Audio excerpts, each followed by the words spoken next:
Hey everyone, welcome to Malts and Meeples. I am Petter, and I am back after a week of messing this. Unfortunately, last week I was under the weather and kind of wiped out the whole week, but I'm back, getting back to normal.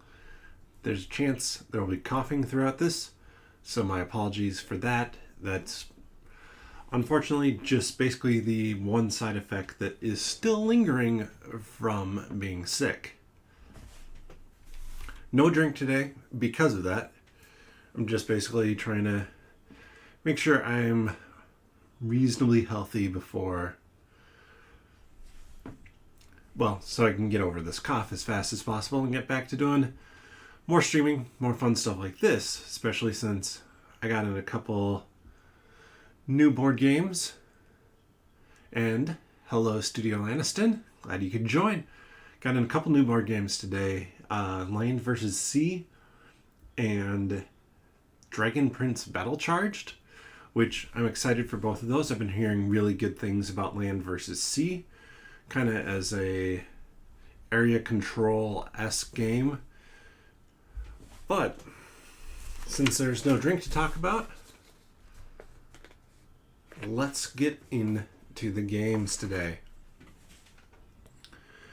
So at number 30, and I should look at this chunk of the list, I think there's 5 new ones to this chunk of the top 100, which seems like a lot, and it is, but there's some of them that I just didn't have a chance to play before or are brand new. Now, this first one up is one of the brand new ones, and that is going to be a little solo game that now I might actually flip its position with Orchard, the 9-card solitaire game that I talked about 2 weeks ago. But this one is a really nice chill game that I've played here on stream before. We're going to start out with A Gentle Rain. This game is super simple because all you have is a stack of tiles. You take one tile and you match it to another tile. And you're trying to create a spot where all 4 corners would meet.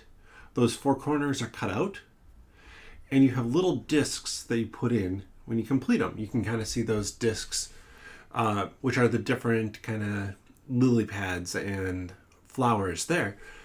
And it's a really just simple game, and it's what I kind of call a palate cleanser or brain cleanser. So like if I've been stuck on something at work all day and I don't just want to shut my brain off and like watch some television, this is a really good game to just let your brain kind of try and find the matches and everything. And you can play it a few times in a few minutes. And yeah, Dr. Gloryhog, I'd be curious to see what you think of A Gentle Rain. I'm not sure it's going to be your cup of tea, but it's definitely one that's worth a shot, especially with how fast it plays. And this is a pretty cheap game as well, so if you can find it and want to give it a try, or if it sounds interesting, it's definitely worthwhile to pick up. Next, we have another new one on the list. This is going to be Terraforming Mars Ares Expedition. Now, I have that up behind here, as well as I have Terraforming Mars. I'm going to be curious to see what happens when I actually get around to playing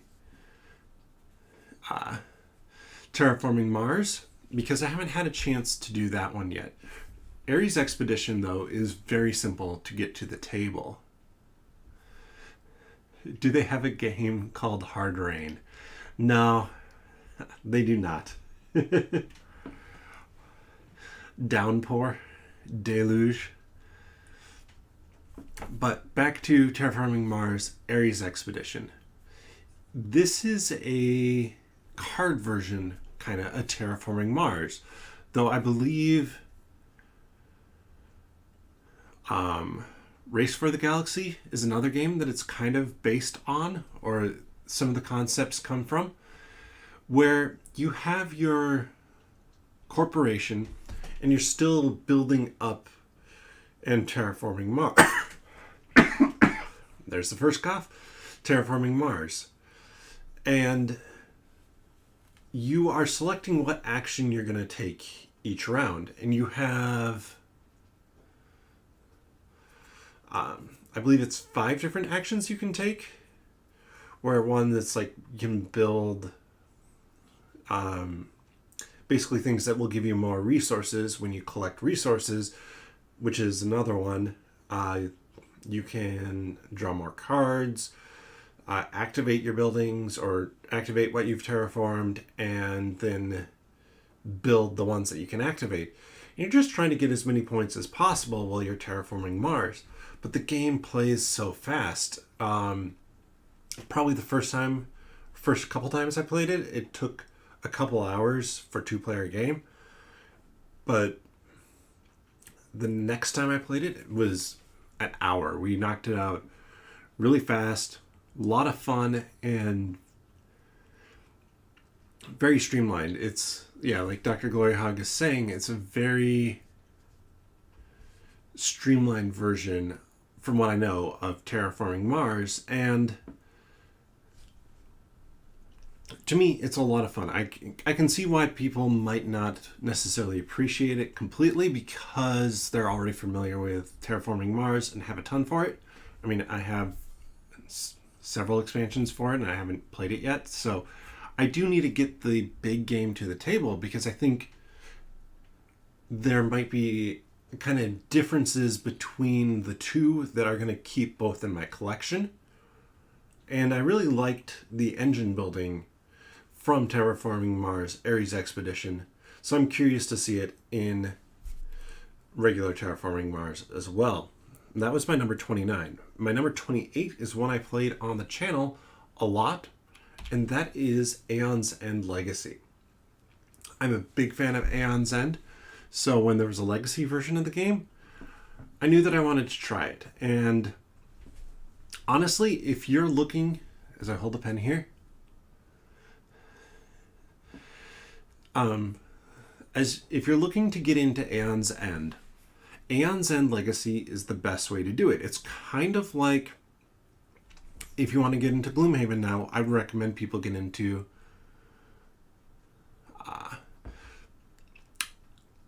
Jaws of the Lion first. Like, Jaws of the Lion teaches you how to play the game, and eventually you know all the rules.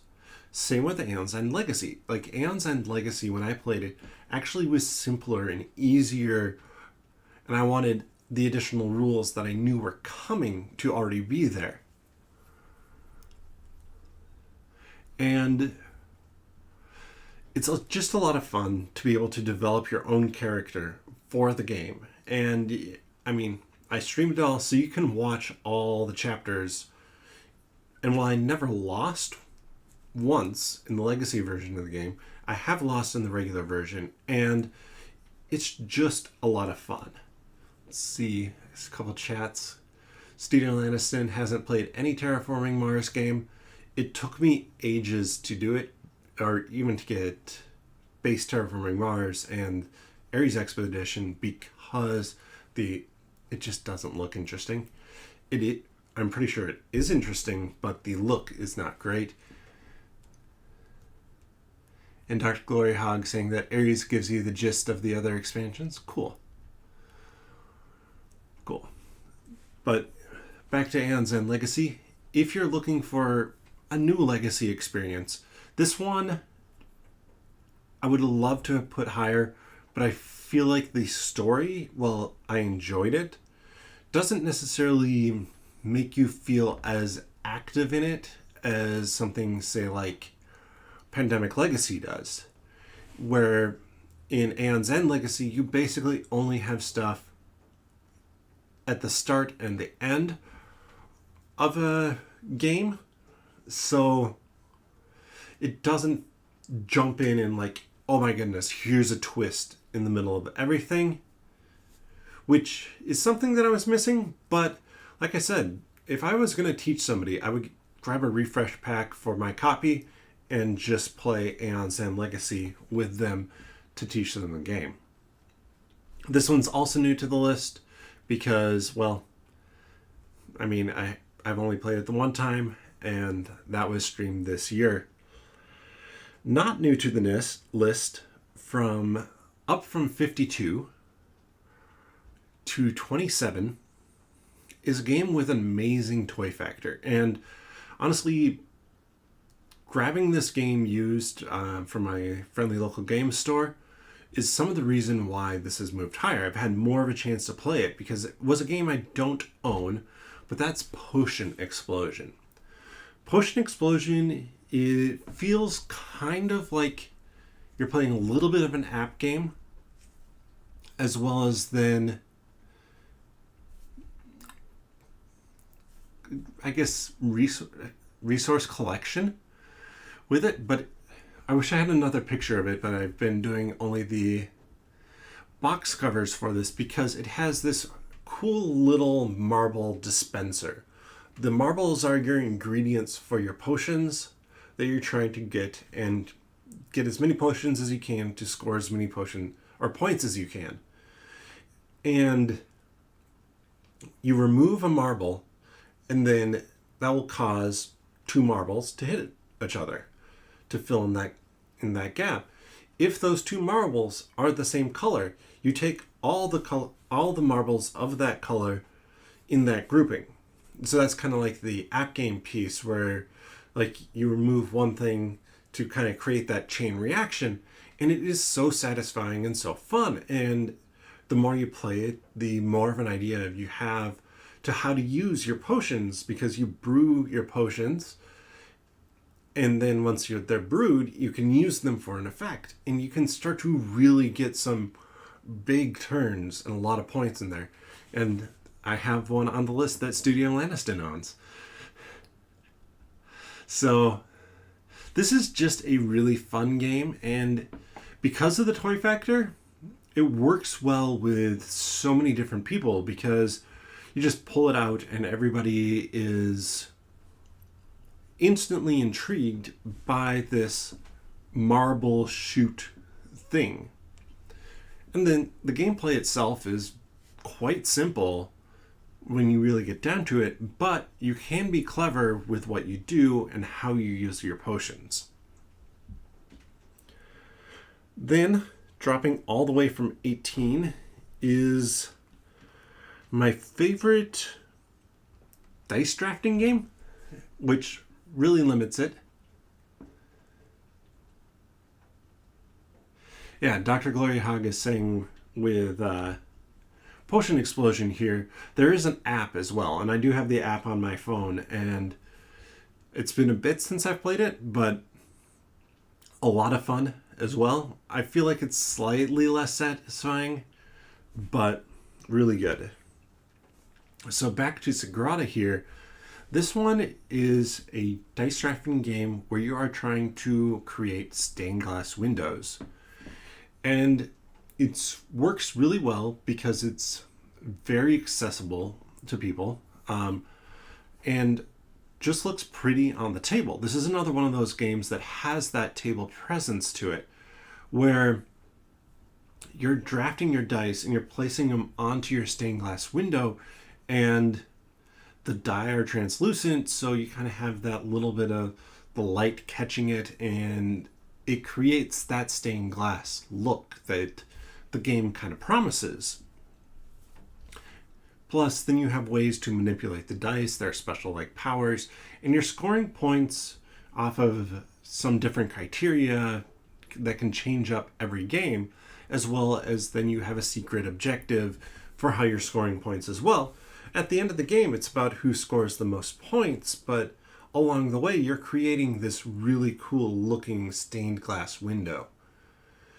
And I have all the expansions for it. I have not actually played with any of them. It's been a while since I've played Sagrada.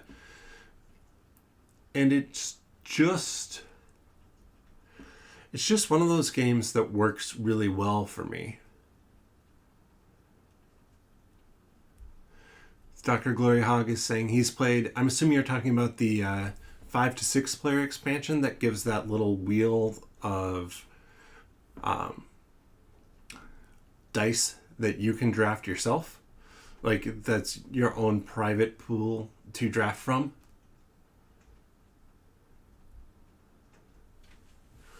Also saying he likes it better than Azul, or at least regular Azul. The stained glass of Sintra Azul, he said, was, Dr. Glory Hog says, was fun.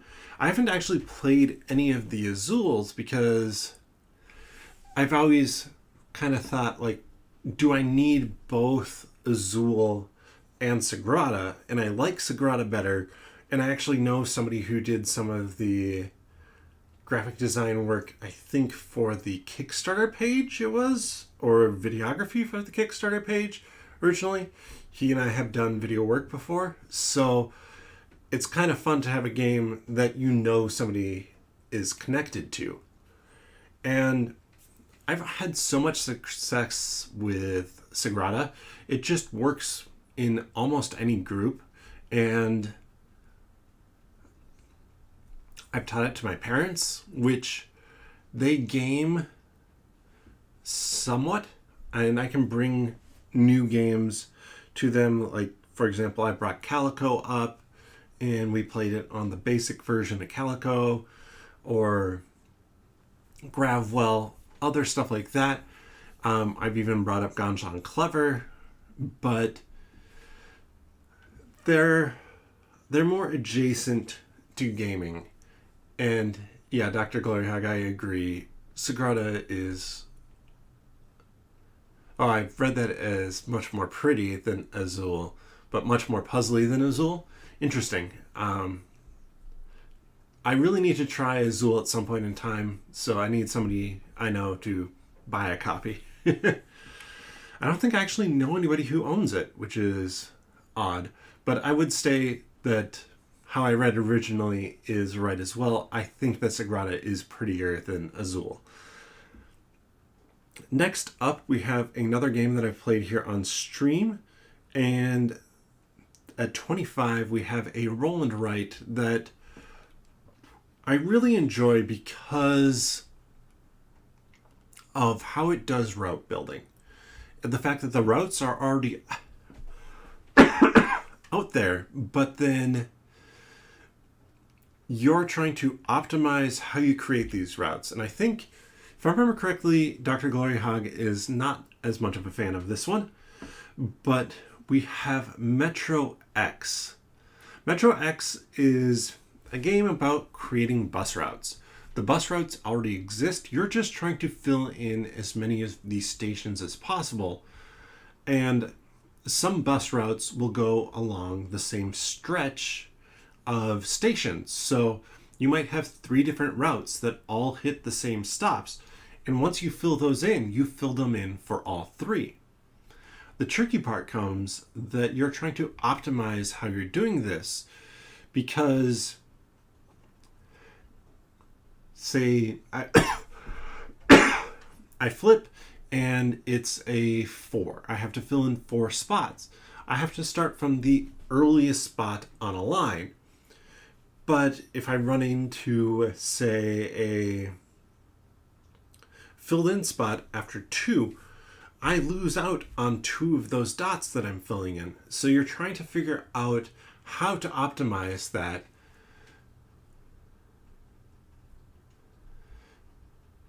And it's fun. It works for me. There are 2 different sides to it. So in the US, I believe it's GameRight brought it over, because I think originally, as I cough some more, originally was somewhere in Asia, I believe. And they actually have additional maps as well, which I'm jealous of, and I hope eventually come over here. Though I think this is a roll and write that's kind of gotten passed by. As Dr. Glory Hog was saying, it's a really crowded genre, roll and writes. And it was a little bit convoluted for him, which I can see if the main rule of it is that you can't skip stuff. So it's really kind of an optimization puzzle as you go, and hope that you get the right things at the right time. But for me, it works well, and I like it as one that, while I've only played it solo, that I think would work well to teach other people pretty easily. I always look for that kind of gotcha rule in a lot of games, and a lot of roll and writes actually have this, where I'm gonna cough again, I think. Okay, not. Where a lot of roll and writes have like one specific rule that is a twist on what you'd expect, which makes them different and feel different than a lot of them. And I think the not being able to skip spots is going to be, for Metro X, what makes it feel different, but also is going to be that rule that I have to remind people of. And number 24 is a game that I actually have coming in the mail tomorrow. I have played this once at Gen Con in 2019. I'm putting it on as new to the list. It's in quotes. It's not one of them I consider new, because I know in 2019 it was on the list. It just didn't appear. I must have taken it off for 2020 because I'd only played the prototype, but I put it back on because I had so much fun with the prototype for Roll Player Adventures. This takes Roll Player, which is basically a game where you're creating your D&D character. Then they have some expansions for that, like Roll Player Monsters and Minions, or Fiends and Familiars, that add to it. You can fight monsters now. Before, it just kind of used to end, as I would put it, at the end of a session 0 for an RPG, where everybody gets together, you kind of talk about your characters, and you roll them up. And at the end, it just kind of ends with, okay, who rolled up the best character? Now, you can actually take those characters you rolled up and take them through adventures. And this is what I would consider kind of a light dungeon crawl-esque game, because it isn't necessarily dudes on a map sort of thing. It's more of an adventure game. Actually, this would be like a light, kind of cheerful version of something like Tainted Grail, which is very grimdark. You're going around and exploring and doing things, but your combat is kind of abstracted up a level. Roll Player Adventures has that as well, but it was such a good experience playing it at Gen Con. We had 4 of us there, and it was just a great time. Everybody was really into it. By the end of it, I think that my character, who was slightly evil, possibly more than slightly evil, we don't know. We didn't get that far into the story, but I had like a jade dagger and something else weird. So I proclaimed myself like the ruler of the party at the very end, and it was just a goofy good time. And I'm hoping that this kind of builds off of that, because we played chapter 2 out of like the first adventure, and I think the book or the box comes with like now 6 different adventures that have a lot of chapters to them. And yes, I was just slightly evil. By the end of everything, I might have gotten to really evil, but at that point in time when we ended, I was still only slightly evil. So like I said, I'm curious to see, going back to 2019, to see where I put this on the list. I think it was about this point as well. And I'm really excited to be getting this into my hands tomorrow.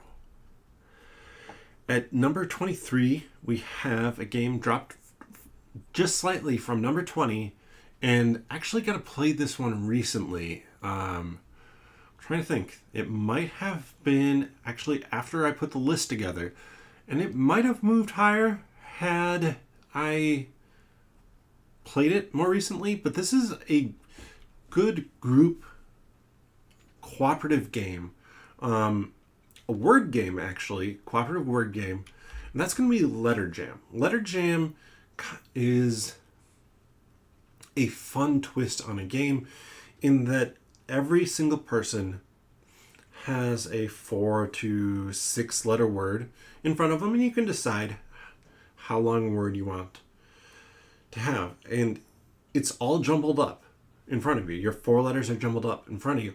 And you place them up so they're facing away from you.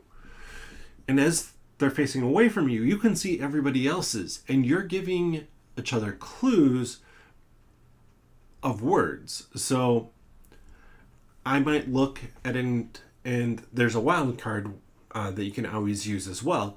But I can see, let's say in a 5-player game, I can see 4 other people's letters. And say I see a F, M, R, and O.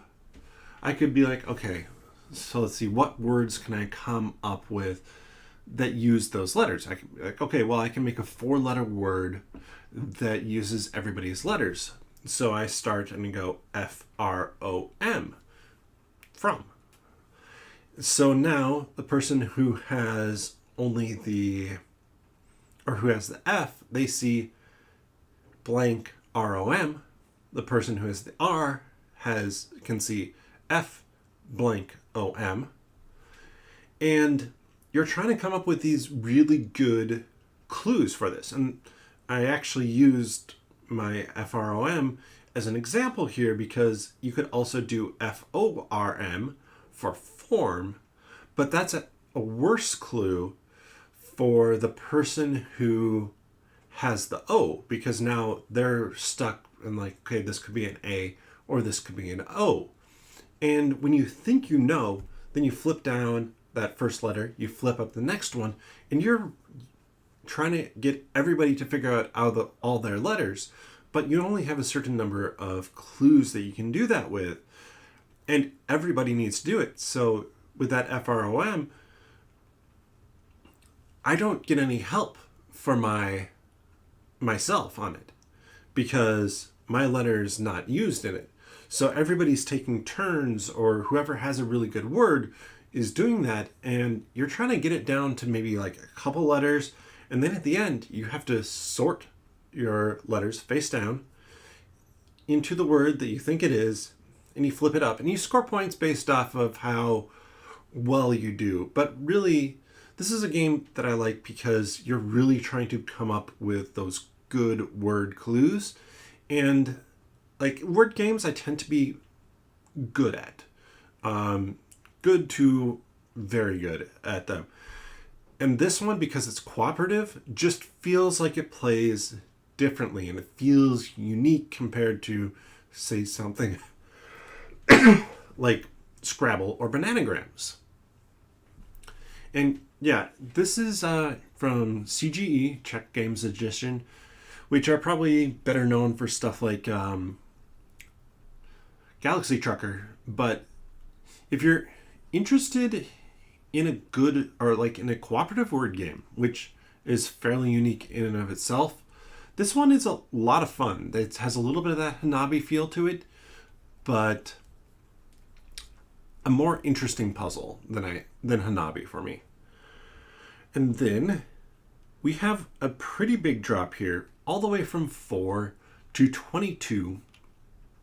We have a game that I still love. It's just one that I haven't played in quite a while, and it actually has a legacy version that I really want to get to the table, and that's going to be Betrayal at House on the Hill. Now, I fully admit that Betrayal at House on the Hill has some problems with it. The haunts, when they happen, the Betrayer book and everybody else's book are not written that well. There's a certain level of puzzling that you need to do because the betrayer needs to know how to win and for themselves, and everybody else needs to know how to win. And it just is, sometimes you feel like you're missing information, or you end up with the situation where one person has gotten all the weapons, and now all of a sudden they're the betrayer. Like they're the ones who have found all the items. So, well, everybody else is just a normal person, probably no chance to win. But what I like about this game is that it is a horror movie in a box. Every time you play it, it's kind of it's a bit like Cabin in the Woods, where you go, or if you, well, I'm going to spoil a movie that's pretty old at this point. There's basically this organization that is keeping an elder being at bay by having these horror movie scenarios happen. And you go into their base, and all of a sudden you see all these monsters like vampires, zombies, werewolves, mermaids, whatever it might be. You see them all kind of encased in their rooms, ready to get sent out. And that's kind of what it feels like with Betrayal at House on the Hill. It works in some groups. I know of people who really don't like the game because it does have that wonky betrayal mechanic where, or not, the mechanic isn't wonky, but when the haunt happens, just those two books need to be better. I don't think they'll ever get better, but it's still, I still have a soft spot for it, and I really want to play Betrayal Legacy because I think that's going to be a lot of fun as well, and I've heard really good things about it. So my number 22, Betrayal at House on the Hill. And then finally, at number 1 is another roll and write game. This one is new to the list, and this one is one that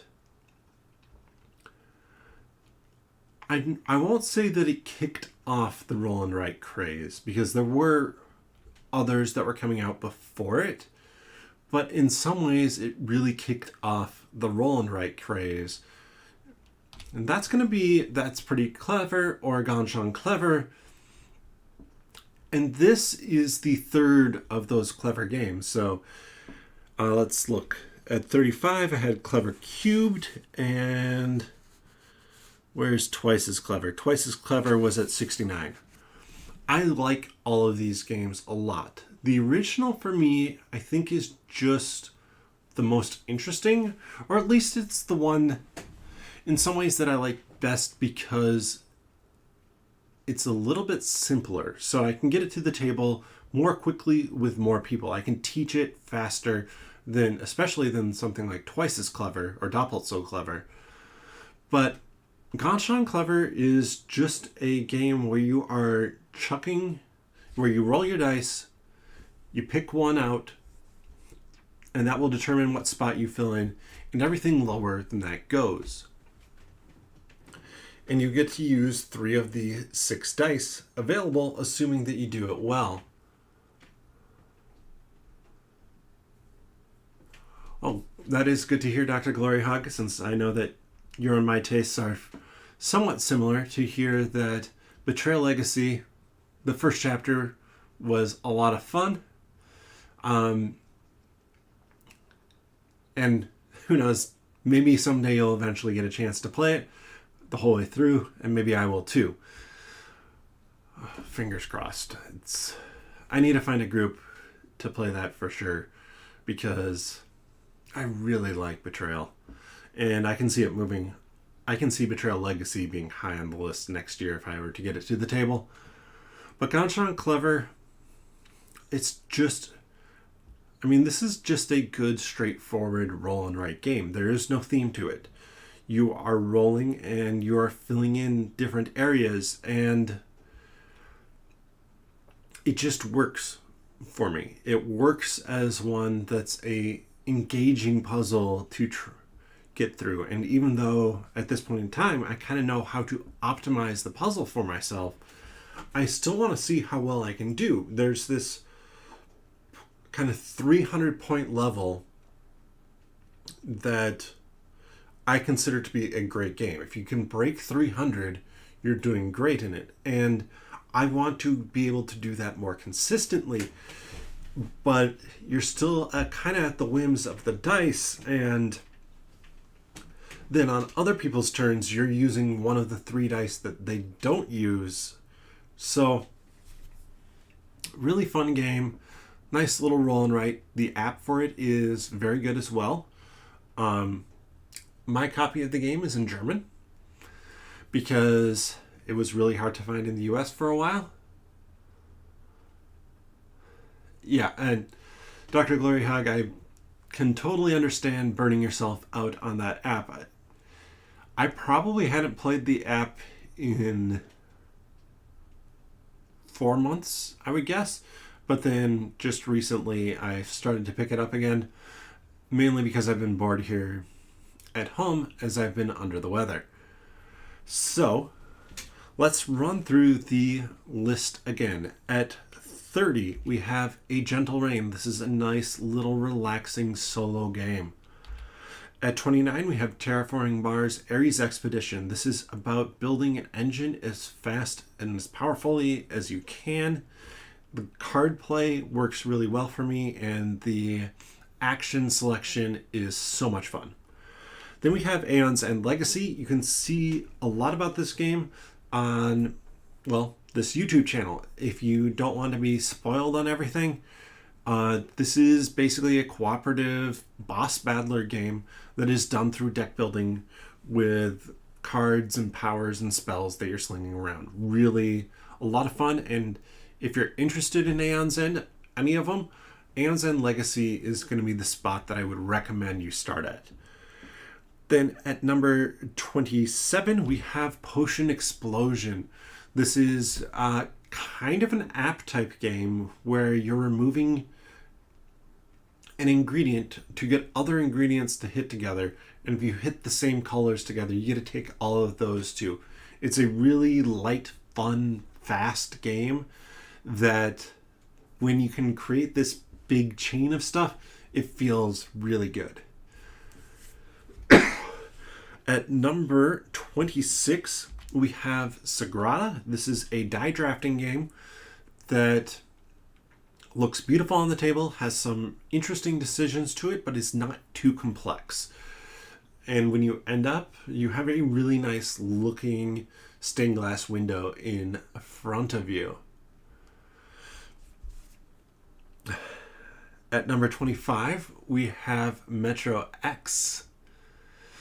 And Metro X is a roll and write that's all about optimizing how you place everything out, how you fill things in, because you can complete multiple routes kind of at the same time, but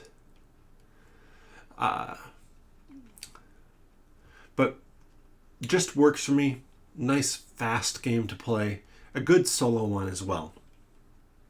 After that, at number 24, we have Role Player Adventures. This one, as I said, is coming in tomorrow. I'm really excited.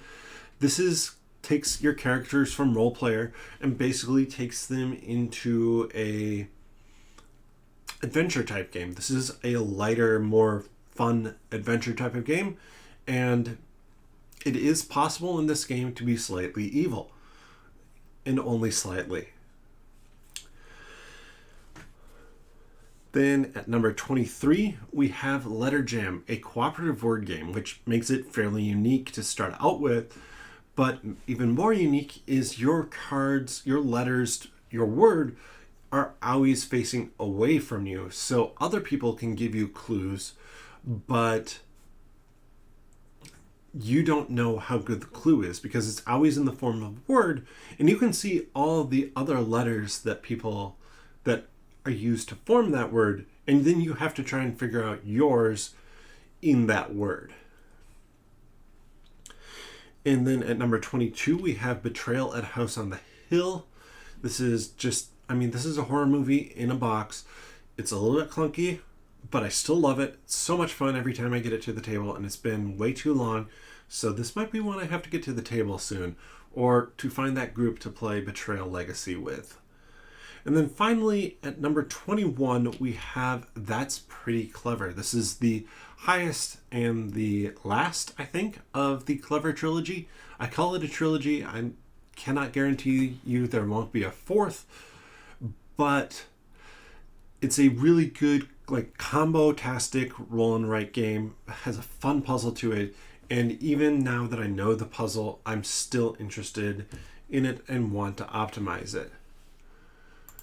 So that has our next 10.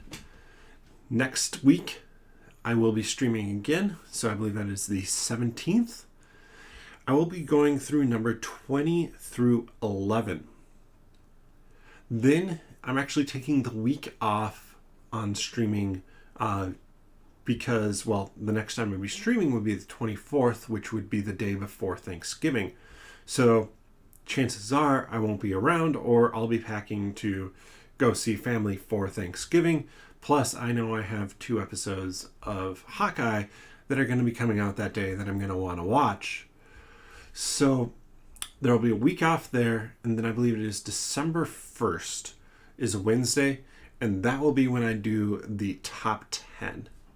But thank you everybody for watching. I'm glad that you all could join. I hope that it was fun, and I know for me it was a lot of fun to be chatting with everybody.